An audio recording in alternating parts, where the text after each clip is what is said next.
March 6th, 1954, 10:45 a.m. The door to the outhouse swings open. Frederick Baird sees the coat first. Brown fabric protruding from the cesspool like something trying to escape. He takes one step closer. The smell isn't what hits him, it's the cold. Everything frozen. Then he sees the ice, and in the ice, the shape of a woman. Legs pointing upward, face down in the water. Her watch has stopped at 1:25 a.m. The boards of the outhouse are stained dark. Frederick had noticed them before he opened the door. Blood, he thought. But when he looks at the body now, there's no blood on her clothes. The wounds that killed Margarite Kyota bled inside her chest, filling her lungs while she drowned in a cesspool 2 miles from home. She's still wearing everything from the dance. The dress, the coat, the watch that stopped ticking 4 days ago when she was still alive, still breathing, still feeling the icy water enter her airway. Frederick is a firefighter. He's seen bodies before, but not like this. Not someone who was alive while they drowned. Not someone whose last moments were spent in darkness, in freezing water, in a place no one would think to look. This is March 6th, 1954, the day Phoenixville, Pennsylvania stops being the kind of town where people leave their doors unlocked. The day Bill Gore's mother has a nervous breakdown that will last the rest of her life. The day a 22-year-old secretary's murder becomes a 71-year-old cold case that will haunt a community for generations. This is the day they find Margarite Kyota. But the real question isn't where she was found, it's how she got there. Who carried her through the darkness while 2 witnesses watched? Who stabbed her 3 times with a surgeon's awl? Who had 5 minutes to get from a residential street to an abandoned schoolhouse outhouse while she was still alive? And why, when all the evidence pointed to someone specific, did that evidence disappear before anyone could use it? If you're fascinated by cold cases where evidence was deliberately destroyed, where the truth was buried just as deep as the victim, hit that subscribe button right now. This isn't just another unsolved murder, this is a journey into a small-town cover-up that may have protected a killer for 7 decades. Where are you watching from tonight? Let me know in the comments below, especially if you've ever heard whispers about this case. Phoenixville, Pennsylvania, 1954. The kind of place where Philadelphia residents took day trips to feel like they'd escaped to the countryside, where the Phoenixville Iron Works brought Eastern European immigrants seeking work, seeking better lives, seeking the American dream in a town small enough that everyone knew everyone, where the Byzantine Catholic community celebrated Mardi Gras before the somber season of Lent, where young women went to dances at the Army Hospital and the Polish American Citizens Club, where people walked home at midnight without fear, the kind of place where residents would remember decades later exactly where they were when they heard that Margarite Kyota was missing, exactly what they were doing when they learned she'd been found. The kind of small-town tragedy that becomes mythology, passed down through generations, whispered about in diners and churches. March 2nd, 1954 was a Tuesday, an unusual night for socializing, but it was the night before Ash Wednesday, the last chance for celebration before Lent began. For the immigrant families who'd built their lives in Phoenixville, it was a night that honored old-world traditions, a night of dancing, of community, of being young and alive in a town that felt safe. Margarite Kyota had to work the next morning. She was a secretary at the B.F. Goodrich tire plant in nearby Oaks, 22 years old, the youngest of 7 children, the beloved baby of the Kyota family. But like many young people, responsibility didn't stop her from enjoying one last night before Lent began. She had no idea that before the clock struck 2 a.m. she'd be fighting for her life in an alley, that her watch would stop at 1:25, that her family would spend the next 71 years searching for answers that may have been deliberately hidden. Comment the exact time you're watching this right now. I need to see how many people are discovering this case past midnight, the same time Marguerite was walking home.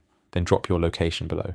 And if you've ever stepped foot in Phoenixville, Pennsylvania, or if you're there right now, I need you to comment, I know this place. Because what happened on these streets, what may have been covered up by people sworn to protect the community, is going to make you look at small-town America completely differently. Even as an adult, her 6 older siblings still saw her as the baby, still adored her, still made sure she was part of every family gathering, every holiday, every Sunday dinner. The Kyota family had come to America from Eastern Europe, their name anglicized from Kotik to Kyota, and they'd stayed close in a way that defined them. When you hurt one Kyota, you hurt them all. Bill Gore's favourite childhood memories all featured his Aunt Marguerite, the train rides from Philadelphia to Phoenixville, the way she treated him like an equal even though he was just a kid, the way she made him feel seen. On March 2nd, 1954, Marguerite attended 2 dances, the first at the Valley Forge Army Hospital, where she and her friends left around 9:40 p.m., the second at the Polish American Citizens Club on the north side of Phoenixville, where they stayed until midnight, until March 3rd officially began and Ashe Wednesday arrived. She started walking home with Julia Potasniak, a friend from work. They walked together for 30 minutes, talking, laughing. Two young women in a safe town on a Tuesday night that had turned into Wednesday morning. At the intersection of Gay and Morgan Streets, they had to part ways, different directions to different homes. Before they separated, Marguerite said something strange, something that would haunt Julia Potasniak for the rest of her life. "If you don't see me in the morning," Marguerite said, "look for me in Burns Alley." Burns Alley ran directly behind the Kyota family home. No one has ever been able to explain why Marguerite said this. It's believed she was joking. But what was the joke? Was she planning to meet someone in the alley before going inside? Was it just a random comment that happened to be prophetic? Or did she know somehow, impossibly, that she wouldn't make it home? At 12:40 a.m. on March 3rd, 1954, Margarite Kyota and Julia Potasniak said goodbye. Marguerite had no idea she'd just spoken her last words to a friend, that in 5 minutes someone would grab her in an alley, that witnesses would watch her being carried away, silent and unmoving, that by 1:25 a.m. her watch would stop ticking while she drowned in a cesspool.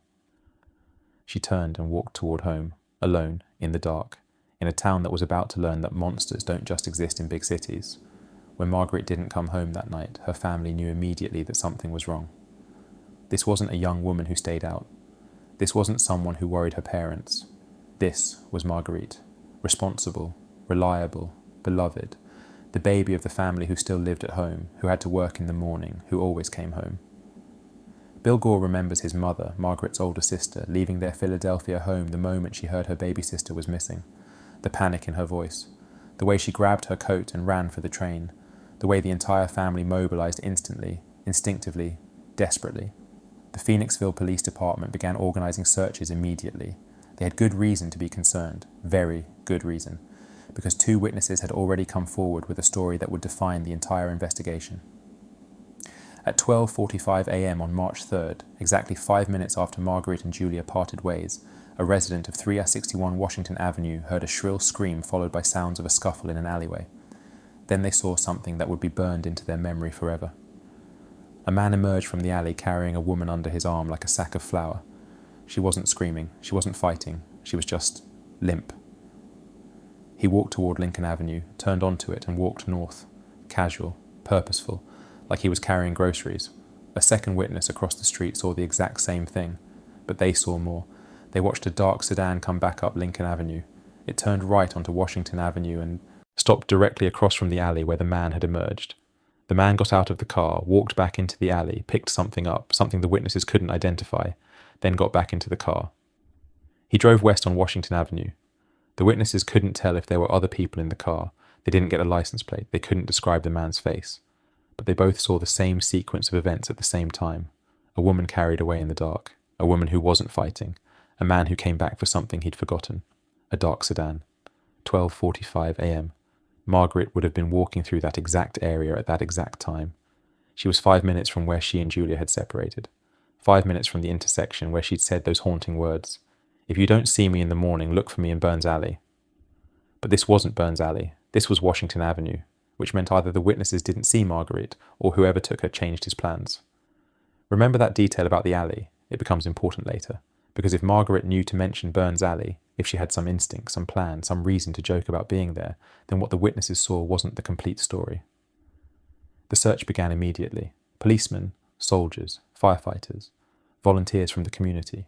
They combed through wooded areas and fields within a 16-mile radius of Phoenixville. This was 1954. No Amber Alerts, no cell phone tracking, no security cameras. Just hundreds of people walking through the cold March landscape, calling Margaret's name, praying they'd find her alive. Those who couldn't search went to church. They sat with the Kyota family and prayed. They lit candles. They held hands. They believed that in a town this small, a community this tight, they'd find her. They had to. On Saturday, March 6th, 2 companies from the National Guard joined the search. More manpower, more resources, more desperate hope that somehow Marguerite was alive somewhere, waiting to be found. 13-year-old Bill Gore watched his mother fall apart, watched his aunts and uncles search, watched his grandparents, Marguerite's parents, Wassail and Theodosia, age years in days. The aunt who climbed on the roof with him, the aunt who made him feel special, the aunt who was supposed to be at work on Wednesday morning but never showed up. At 10:45 a.m. on March 6th, 3 Phoenixville firefighters were searching the abandoned grounds of what had been the Pickering School in Schuylkill Township, 2 miles south of Phoenixville, an old property, an outhouse still standing near the ruins. Frederick Baird noticed a shoe near the outhouse first. Then he saw the boards, the dark stains. He thought, blood. Then he opened the door. But what nobody knew was that the moment Frederick Baird opened that outhouse door, he set in motion a chain of events that would destroy the evidence. That would make this case unsolvable. That would allow Margarite's killer to walk free for 71 years. The body was encased in ice. The cesspool had frozen around her. Margarite's legs pointed upward, her face submerged in the filthy water below. She was still wearing everything from the dance, the dress, the coat, the shoes. One shoe had come off, left near the outhouse like a breadcrumb.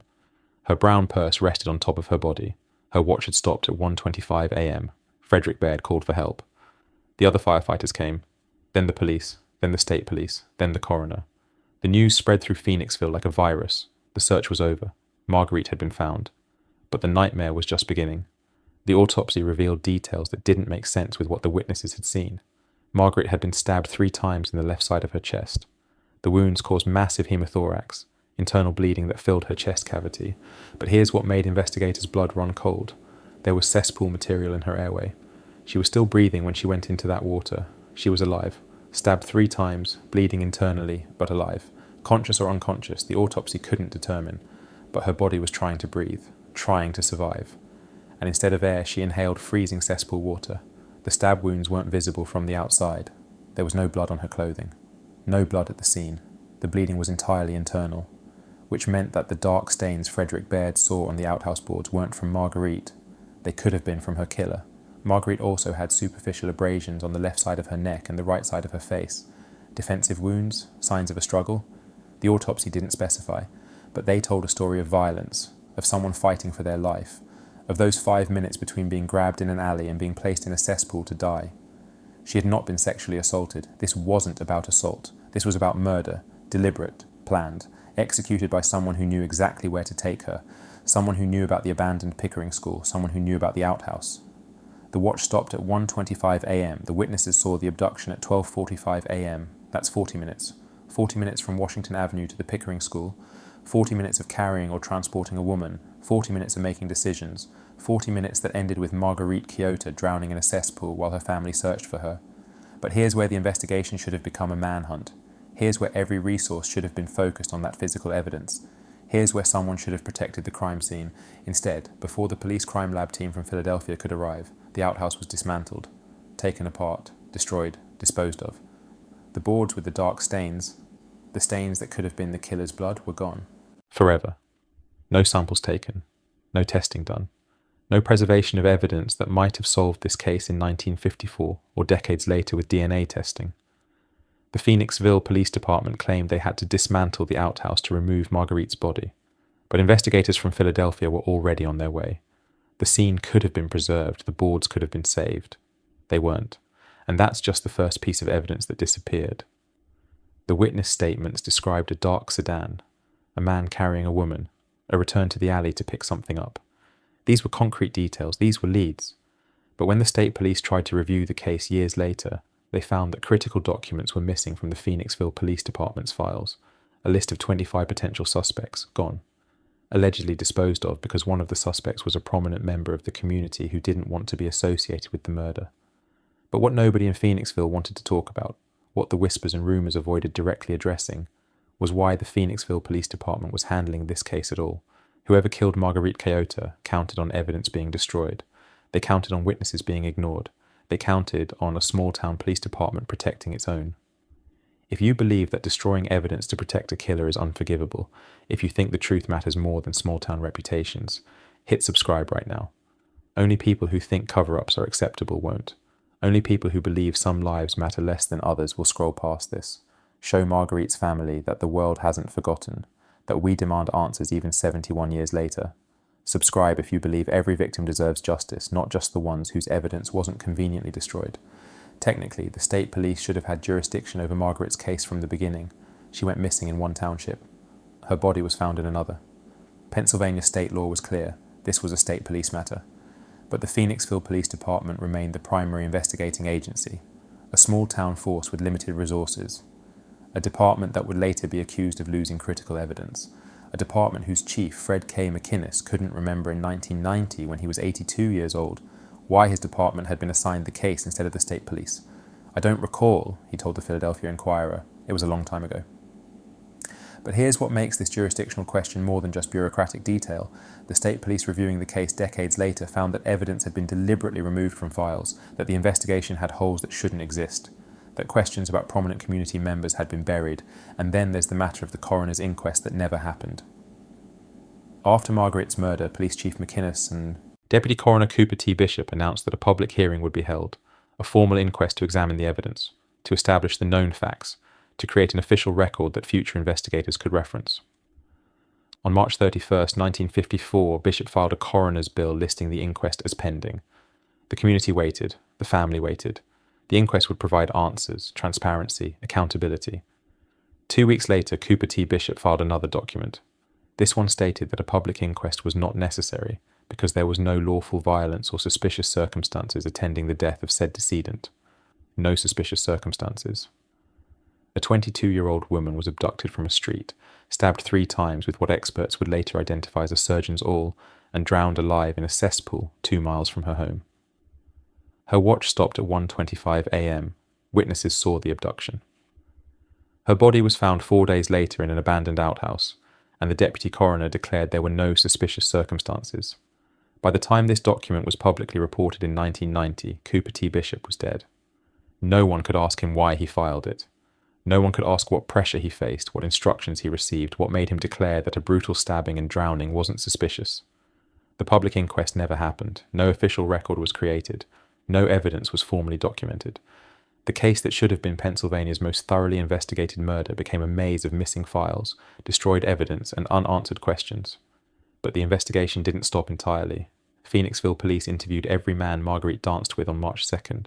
Every man she danced with at previous USO dances at the Army Hospital. They travelled across the country to interview people who'd worked at the Iron Works or been treated at the Army Hospital and then left town. Dozens of suspects were developed, just as many were eliminated. The investigation continued for over a decade, active, ongoing, determined. Just missing all the physical evidence that could have solved it. Remember that detail about the surgeon's awl? Because in 1975, Phoenixville Police Chief Joseph Caney would focus the investigation on that specific weapon, on who would have access to it, on what profession would use it. But by then, 21 years had passed. The outhouse boards were long gone. The list of 25 suspects was missing. And the people who knew what really happened, the people who might have destroyed that evidence, were either dead or silent. In 1975, Police Chief Joseph Caney reopened Margarite's case with fresh determination. 21 years had passed. The original investigators were retired or dead. The physical evidence was gone. But Caney believed he could solve it anyway. He consulted with outside forensic experts. They examined the autopsy findings. They analysed the description of Margarite's wounds. They came to a specific conclusion. The weapon used to stab Margarite was a double-edged surgeon's awl, not a knife, not a random blade. A surgeon's awl, a precise medical instrument used in orthopedic procedures. Something a doctor would have. Something a hospital would stock. Something that left wounds consistent with what killed Margarite Kyota. Chief Caney announced he had a strong suspect, that an arrest could be imminent. The community held its breath. The Kyota family dared to hope. The investigation stalled. The following year, Caney identified 2 main suspects. One had committed suicide in Puerto Rico. The other had gone missing in Florida. Caney was more interested in the Florida suspect because this man had access to the type of instrument used to kill Margarite. This man was a doctor, but the Phoenixville Police Department didn't have the resources to travel to Puerto Rico or Florida. They couldn't follow the leads. They couldn't interview the suspects. The case that had consumed their department for 2 decades went cold again. Meanwhile, rumours ran rampant through Phoenixville. 3 men became targets of community speculation. 2 of them, a doctor and a police officer, were vaguely identified by law enforcement in interviews. The doctor was likely the same man who disappeared in Florida. The same man Chief Kane believed had access to a surgeon's awl. The rumours about him focused on bloodstains reportedly seen in the back seat of his car around the time of the murder. But here's the problem with that rumour. Margarite's wounds bled internally. There was no blood on her clothing. There were no bloodstains at the crime scene where she was stabbed. She was stabbed, then carried, then placed in the cesspool while still breathing. Her blood stayed inside her chest cavity. There wouldn't have been bloodstains in the car that transported her. So either the rumour was false or the blood in the doctor's car came from someone else, from him. From an injury sustained during the attack, from the struggle Margarite put up before she was overpowered. Remember those dark stains on the outhouse boards, the ones Frederick Baird thought were blood, the ones that were destroyed before they could be tested? If they were blood, and if they matched the blood in the doctor's car, that would have been the evidence that solved this case. But both pieces of evidence were gone, the outhouse boards destroyed, the doctor disappeared in Florida, and Chief Caney didn't have the budget to chase him. The second man who became a target of suspicion was a police officer. He'd seen Margarite and Julia walking home that night. He'd been out walking his dog. He spoke to them briefly just before the two young women separated at Gay and Morgan Streets. Dan Barrow and Joe Winnick, two Phoenixville residents who researched the case extensively in the 1980s and 1990s, calculated the timeline for this police officer. From the moment he saw Margarite and Julia to the moment witnesses saw a woman being carried from an alley, the officer would have had less than 5 minutes. In those 5 minutes, he would have needed to walk to his home, get his dog inside, get his car out of his garage, drive it several blocks, park it, walk to the alley where Margarite would be walking, grab her, carry her to his car and drive away. Physically impossible. The timeline didn't work. The police officer couldn't have done it, but the rumours followed him for decades anyway. They followed him until shortly before his death in the late 1980s when he finally spoke about Margarite's case. "I didn't kill her," he said, "but I can't stop thinking about her." Like so many Phoenixville residents, he was haunted by a murder that happened on his watch, in his town, on streets he patrolled, to a young woman he'd spoken to minutes before she died.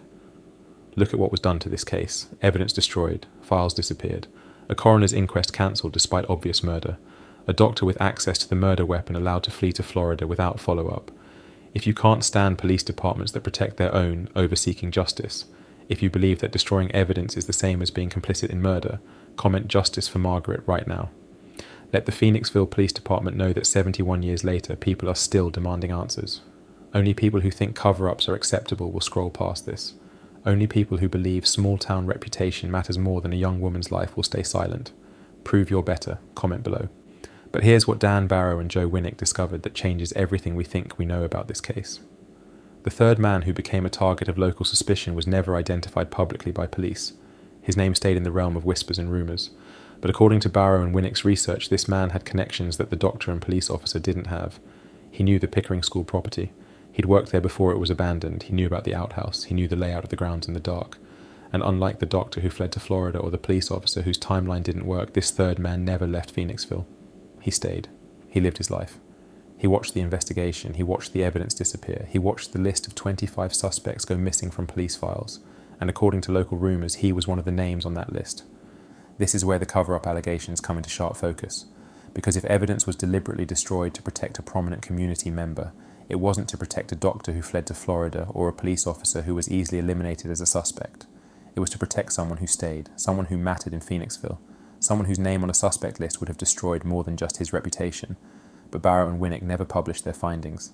They planned a book in 1990. They researched extensively. They built their case. They identified their suspect. And then, silence. The book was never published. Their research was never made public. The name of the third suspect remains unknown. Did they receive threats? Did they decide the evidence wasn't strong enough? Did someone convince them to stop? We don't know. Dan Barrow is still alive. He could tell us. But he hasn't.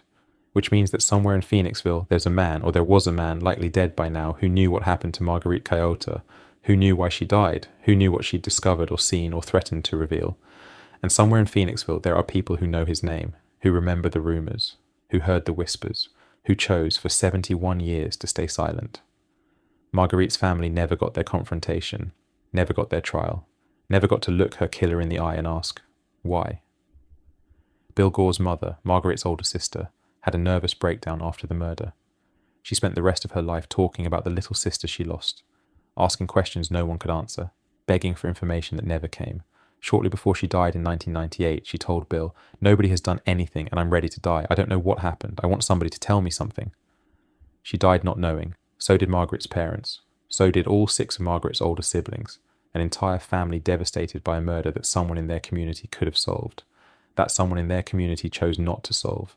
Because here's what the evidence destruction tells us. This wasn't incompetence. This wasn't sloppy police work. This was deliberate. The outhouse was dismantled before the Philadelphia crime lab arrived. Not after they finished processing the scene, before they arrived. Someone made that decision, someone gave that order, someone ensured that potential blood evidence was destroyed before it could be tested. The coroner's inquest was cancelled with a lie, a documented lie, a lie that claimed there were no suspicious circumstances in a case where a woman was stabbed and drowned. Someone wrote that document, someone filed it, someone ended any public examination of the evidence. The list of 25 suspects disappeared. Not all the files, not random documents. That specific list, someone removed it. Someone made sure those names wouldn't be part of the official record. This isn't a cold case, this is a murdered case. Someone killed Margarite Kyota on March 3rd, 1954, and someone else killed the investigation that could have brought him to justice. What we know is this. At 12:45 a.m., 2 witnesses saw a man carry a woman from an alley. They saw him place her in a dark sedan. They saw him return to the alley to retrieve something. By 1:25 a.m., Marguerite's watch had stopped. By 10:45 a.m. on March 6th, her body was found in a cesspool 2 miles away. The weapon was a surgeon's awl. The killer knew the Pickering school grounds. The killer had access to a car. The killer was strong enough to carry an adult woman. The killer was calculated enough to stab her where the wounds wouldn't bleed externally. The killer was cruel enough to place her in that cesspool while she was still breathing. And the killer was protected by destroyed evidence, by missing files, by a cancelled inquest, by a police department that couldn't or wouldn't follow their strongest lead to Florida. For 71 years, Marguerite's family has lived with that knowledge that whoever killed her not only got away with murder but was protected in getting away with it. There was no verdict, no trial, no arrest, no confrontation in a courtroom, no moment of justice, just decades of waiting, of hoping, of watching leads disappear and evidence be destroyed and witnesses die and suspects flee the state. The investigation remained officially active, but after Chief Kane's efforts in 1975-1976, no significant progress was made. The doctor in Florida was never interviewed. The man who committed suicide in Puerto Rico was never definitively eliminated or confirmed as a suspect. The third man, the one Dan Barrow and Joe Winnick researched but never publicly named, was never questioned. By the 1990s, when the Philadelphia Inquirer ran a major story about the case, most of the original investigators were dead. Fred K. McInnes, the police chief in 1954, was 82 and living in a retirement home. He couldn't remember why his department had handled the case. Cooper T. Bishop, who cancelled the inquest, was dead. The witnesses who saw the abduction were dead or couldn't be located. The community that had once been paralysed by Marguerite's murder had moved on. New generations grew up hearing about that old murder case, but not understanding its full impact. The urgency faded, the outrage diminished, life continued, but not for Marguerite's family. Bill Gore carried the weight of his aunt's murder his entire life, the aunt who climbed on the roof with him, the aunt who made a 13-year-old boy feel special, the aunt whose murder destroyed his mother's mental health and haunted his entire family. As Bill got older, as his mother and aunts and uncles died one by one, he became the keeper of Marguerite's memory, the one who still demanded answers, the one who refused to let her become just another forgotten cold case. In interviews decades later, Bill spoke about the pain that never lessened, about the questions that multiplied instead of fading, about the injustice of watching his family die without resolution. They all died not knowing, he said, my grandparents, my mother, all my aunts and uncles. They never got to know who killed Marguerite or why. They never got justice. They never got closure. And the cruelest part? Bill believes that if they knew who killed Marguerite, they might understand why. That's all his family ever wanted. Not revenge. Not even necessarily a trial. Just answers. Why was she killed? What did she see? What did she know? Was it random or targeted? Was it a stranger or someone she knew? Did she suffer? Did she know what was happening? Did she have time to think about her family? Did she call out for help? These questions haunted Marguerite's mother until she died. They haunted her father. They haunted her 6 siblings. And now they haunt their children and grandchildren. Because here's what makes this case so devastating. The killer is almost certainly dead. After 71 years, whoever murdered Margarite Kyota likely died without ever facing justice, without ever being named, without ever having to see the pain he caused the Kyota family. He got away with it. Completely. Totally. Forever. The investigation is still officially open. The Phoenixville Police Department maintains the file. They take new tips. They review new evidence if it emerges. But realistically, what new evidence could emerge now? The physical evidence was destroyed in 1954.